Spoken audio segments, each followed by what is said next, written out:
les amis, petit objectif avant de finir la vidéo. N'oubliez pas, pour ceux qui me suivent sur Insta, enfin ceux qui me suivent pas sur les réseaux style Insta, allez-y, c'est là où je suis le plus actif, c'est mon réseau social favori pour ça en fait. Donc allez-y, allez me follow sur Insta, lien dans la description, n'hésitez pas. On essaie d'atteindre avant la fin de l'année les 1000 abonnés, c'est l'objectif de l'année. Pas trop d'objectifs autrement, on obtient juste les 1000 abonnés et après ça, on pourra se fixer d'autres petites conditions. Et ce sera déjà un cap pour la chaîne qui sera pas mal. Et salut tout le monde les amis, c'est le motard, j'espère que vous allez bien. Aujourd'hui on se retrouve donc pour une nouvelle vidéo, la première de l'année 2020 n'est-ce pas. J'espère que vous allez très très bien. Donc comme vous l'avez vu, j'ai sorti la vidéo de la bonne année il y a maintenant 2 semaines hein, tout simplement. Donc j'ai été agréablement surpris de voir que la chaîne vient de passer les 714 abonnés. C'est excellent les amis, je vous en remercie vraiment. C'est vraiment très cool. Il arrive comme une balle le frérot. C'est vraiment très cool à vous. Je vous en remercie. Donc les amis, aujourd'hui on va parler d'un petit sujet assez court, assez bref, mais quand même pas mal. Il s'agit de mes 1 an avec ma petite Zoé. À l'heure où je vous parle, on doit être aux alentours du 23 je crois. Et donc ça fait maintenant à peu près une dizaine de jours que ça fait 1 an que je roule ma petite Zoé, donc ma Z800E. Donc j'ai fait à peu près 13 000 km en 1 an avec, ce qui est plutôt pas dégueulasse. Donc aujourd'hui ce que je vais faire, c'est que je vais vous énumérer les points forts et les points faibles de ma moto, parce que c'est un petit peu aussi pour ça que servent ces vidéos là. Voilà, je suis en train de faire chauffer un peu les pneus parce qu'il fait froid.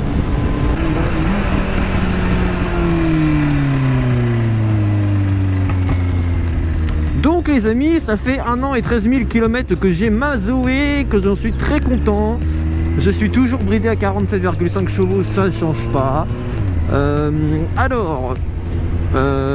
J'ai donc, maintenant que ça fait 1 an que je roule avec, maintenant que vous commencez à le comprendre, on va se calmer hein, on va arrêter de radoter. Il y a des choses que j'ai pu constater qui sont bien, qui sont moins bien sur cette moto. Donc je vais vous faire la liste hein. Évidemment on est là pour ça hein. Et hop. Alors il faut que j'arrête de faire des drally moi, parce que drally ça marche mieux que moi en fait, parce que lui il a de l'humour, lol. Allez-y, passez. Voilà, un petit peu de gentillesse sur la route. Il m'a pas dit merci. Ouh. Et caillou. Donc les points qui reviennent sur la moto entre les Hondi et ce qui est réellement, d'accord. Alors les Hondi 47,5 chevaux pour un 4 pattes, c'est de la merde, ça avance pas. Faux. Un Z800 230 kg, enfin 220, 47 chevaux, c'est trop. Faux. C'est faux. C'est faux, c'est faux, c'est faux, c'est faux. Alors lui, le mec, il roule en jean, je sais pas comment il fait, mec. Je suis en cuir, je me pèle déjà le cul, gros. Ah.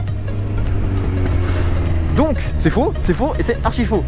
Ma moto, donc, avait déjà le silencieux Akrapovic, qui avait déjà donc réduit le poids de 7 kg. Donc on était aux alentours de 223. Et là, vu que j'ai rajouté en fait la ligne complète SC Project, puisque j'ai eu un problème avec mon collecteur, on est passé donc sur 15 kg de moins.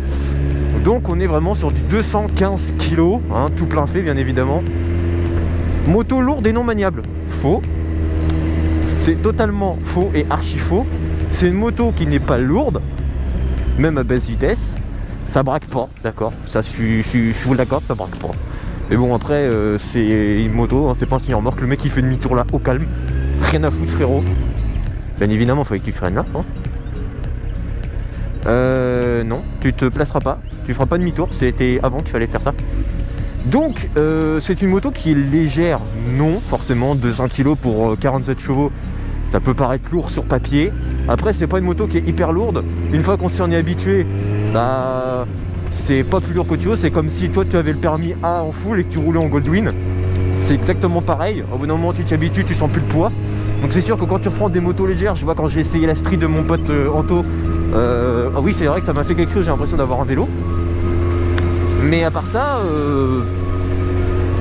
quoi, voilà, la mienne je la trouve pas si lourde que ça du coup. même au début que je l'ai eu, donc je pense que c'est déjà une bonne chose en soi.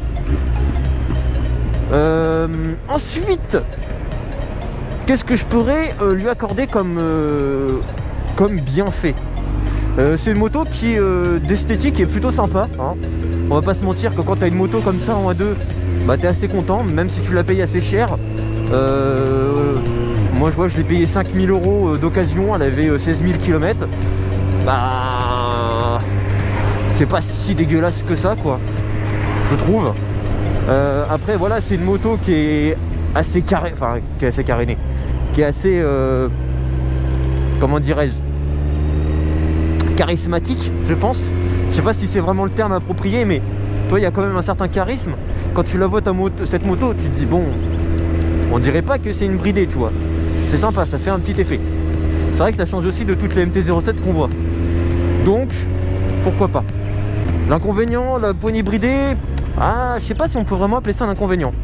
Parce que la poignée, tu te la tournes pas à fond non plus tout le temps, t'es pas tout le temps à fond sur la poignée. Ça te sert, enfin, t'as pas besoin de toute la poignée pour faire des excès de vitesse, hein. Donc je pense que poignée bridée, c'est pas forcément un critère comment, péjoratif, entre guillemets, hein. Je pense que c'est pas ça qui fait que la moto, ça devrait être une mauvaise moto. Loin de là. Après, comment dire, ouais, comme je vous dis, on peut faire des excès de vitesse rien qu'en première sans tirer la poignée à fond. Donc j'en vois pas du tout l'utilité de dénigrer cette moto parce que la poignée est bridée, quoi, tu vois ce que je veux dire. Ce que je trouve dommage en point négatif, c'est sa maniabilité en courbe. Là où tu as certaines motos qui seraient entre guillemets un peu plus comment dire, aptes à pardonner et à rectifier en courbe, bien sûr, le mec qui va au lycée, il fait oui, il est court. Non. Là où en courbe certaines autres motos pourraient pardonner, celle-là un peu moins. Celle-là pardonne un peu moins, c'est-à-dire que si tu veux prendre une trage, sois-en sûr, parce que pour te remettre après sur la bonne, c'est pas facile. Donc il va falloir après que tu corriges, que tu remettes ton angle, que tu retournes. C'est pas facile, c'est pas facile. Donc ce que je lui reproche, ouais, c'est ça. C'est surtout en fait d'avoir un châssis qui fait que c'est pas trop pardonnable, en fait. C'est surtout ça. Niveau pneumatique, ça en bouffe pas tellement. Après j'ai mis du Michelin Power. C'est parce que j'ai vu les Power 5 sortir. Alors là, je suis au taquet, mon gars. Niveau pneumatique, j'ai mis du Michelin Pilot Road 5. Donc c'est pas dégueulasse. C'est moi qui fais pas mal de lignes droites et pas beaucoup de courbes. Bah écoute, ça me permet de faire des kilomètres quand même, hein. J'ai fait presque 10 000 avec l'ancien train, donc c'était cool. Après, qu'est-ce que je pourrais vous dire d'autre là-dessus? Non, je pense que c'est une bonne moto, qu'il ne faut pas la juger sans l'avoir essayé.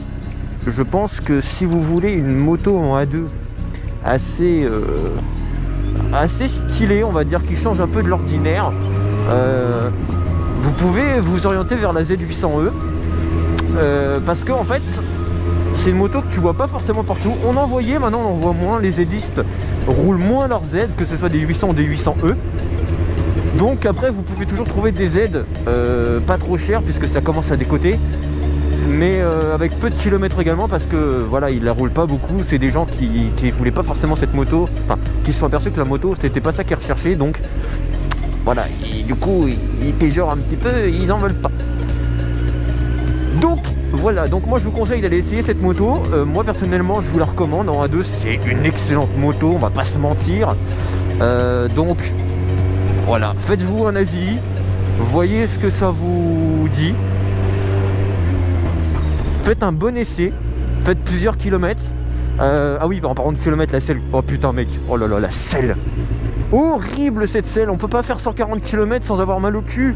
C'est horrible, même avec une selle confort. Apparemment c'est la merde. J'ai pas testé la selle confort, mais j'ai pas envie d'en prendre une exprès pour qu'au final j'ai mal au cul en fait, tout simplement, j'ai pas envie.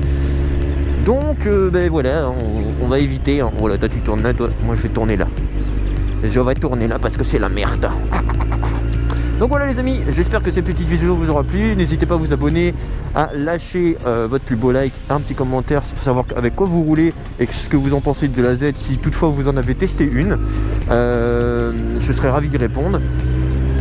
Il y a un petit gamin, il va être content. En attendant les amis, je vous souhaite à tous une très bonne route. Faites gaffe à vous avec l'hiver. Protégez-vous, équipez-vous sur la route. Ride et safe, c'était le motard. Salut tout le monde, peace.